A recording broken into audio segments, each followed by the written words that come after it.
Korang-korang, ini dekat negara Pasir Berdengung tau.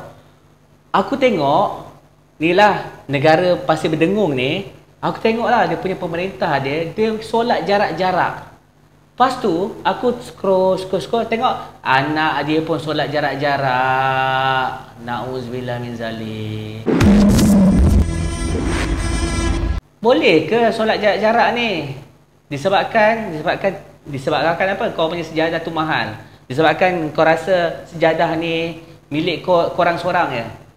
Mana sifat menahan diri? Mana sifat haji tu? Sifat haji dalam rukun Islam tu? Allahu Akbar. Solat jarak-jarak. Bukan ada penyakit pun. Kalau ada penyakit duduk rumah, tak payah datang masjid solat.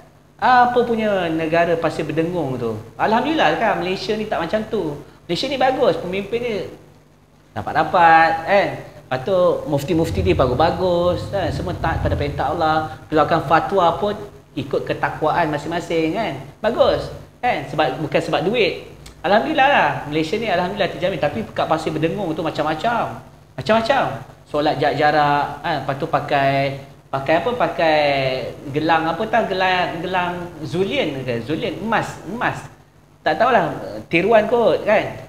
Itulah masalah dia. Allahu Akbar. Macam mana ni kita nak jadi pemerintah, buatlah pemerintah cara betul-betul. Betul tak? Ini nasib baiklah Malaysia tak macam tu. Tu Pasir Berdengung tu. Kan? Jadi akhir zaman ni memang kita tahu kan dalam hadis Nabi SAW macam mana Allah Subhanahu Wa Taala cerita dialog mengenai pemerintah dengan rakyat. Kan? Mereka ni masuk dalam neraka sebab apa? Sebab mereka mengikuti kehendak-kehendak hawa nafsu pemerintah mereka. Jadi supaya hari ini kita sedar yang bahawasanya kita adalah umat Nabi Muhammad SAW, iaitu agama yang Nabi bawa, agama yang menahan diri, dan kita kena implementasikan dalam kehidupan kita, yang kita pun kena menahan diri. Dan kepada pemerintah, kalau betul-betul nak bawa Islam yang sebenar, kena menahan diri. Bukan dengan kemewahan, tunjukkan dengan kemewahan. Ni semua yang ditunjukkan oleh Korun, yang ditunjukkan oleh Firaun, yang ditunjukkan oleh Namrud, ditunjukkan oleh orang kafir. Jadi kita ni menunjukkan kesederhanaan. Kesederhanaan ni macam mana kita menyayangi orang-orang miskin. Ada harta kita bagi pada orang miskin. Ada harta kita bagi orang-orang susah. Bukan untuk diri kita. Kita ni hidup mewah-mewah, lepas tu kita sedekah sedikit je. Itu bukan cara Islam yang sebenar. Cara Islam yang sebenar, kita sanggupkan korbankan hak kita ni kepada hak-hak mereka yang lain. Sebab tu kalau kita tengok sahabat-sahabat Nabi ni, mereka sangat-sangat membela orang-orang miskin. Jadi kita bawalah Islam yang sebenar, janganlah kita bawa cara-cara Yahudi wan Nasara.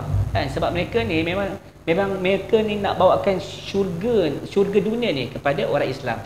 Tapi kalau orang Islam dia tak bertakwa, dia tak bawa diri kepada zalikal kitabul la raiba fihi hudal muttaqin, sebab Al-Quran ni petunjuk pada orang yang bertakwa, maka dia akan tergelincir dan ikut acuan-acuan walan taradu ankal yahudu walan nasara hatta tattabi'a millatahum qul inna hudallahi huwal huda wala ini taba'ta ahwa'ahum ba'dal ladzi ja'aka minal ilmi ma laka minallahi min waliyyin wala nasir.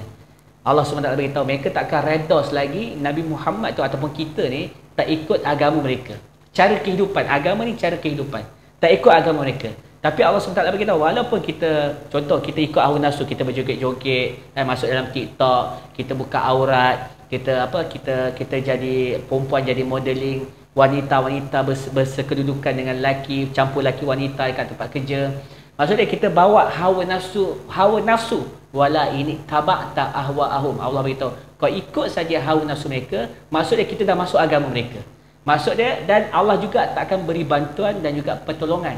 Allah tak berikan perlindungan dan juga perlindungan dan juga bantuan kepada orang Islam. Inilah kita hari ini. Kita jadi macam tu. Sebab tu hari ini Dajjal bawa segunung roti. Iaitu yang dunia ni penuh dengan pembelian dengan beriba. Dia bawa kan, dia datangkan macam-macam bank, macam-macam jenis ni, dan Islam dan bank itu diislamkanlah. Hampir semua orang-orang Islam tertipu dengan acuan-acuan penipuan mereka. Jadi na'udzubillah min zalik. Semoga Allah SWT lindungi kita, pelihara kita supaya kita dapat menahan diri dan Allah keluarkan kita bersama orang-orang yang beriman yang betul-betul nak mengesakan Allah. Macam mana akan berlakunya penghijrahan di akhir zaman, insya-Allah kita cuba-cuba minta-minta lah Allah pilih kita, sebab kita ni pendosa, kita ni dalam kesyirikan, kita ni dalam kemunafikan. Itu yang kita kena faham. Sebab kita duduk dalam sistem mereka, pembelajaran sistem pun mereka punya, sistem pentadbiran pun mereka punya, sistem kewangan pun mereka punya, sistem sistem pekerjaan yang kita kerja 8 pagi 5 petang tu pun sistem mereka. Mereka saja nak kita ni jadi ahli dunia. Diorang kecilkan nilai mata wang kita, mereka naikkan harga-harga cukai kita. Ini semua ni membawa kepada kehancuran. Mereka buat kerosakan atas muka bumi, buat sana kerosakan atas laut, macam-macam lagi. Na'udzubillah min zalik. InsyaAllah la ilaha illallah Muhammadur Rasulullah, ini baru betul.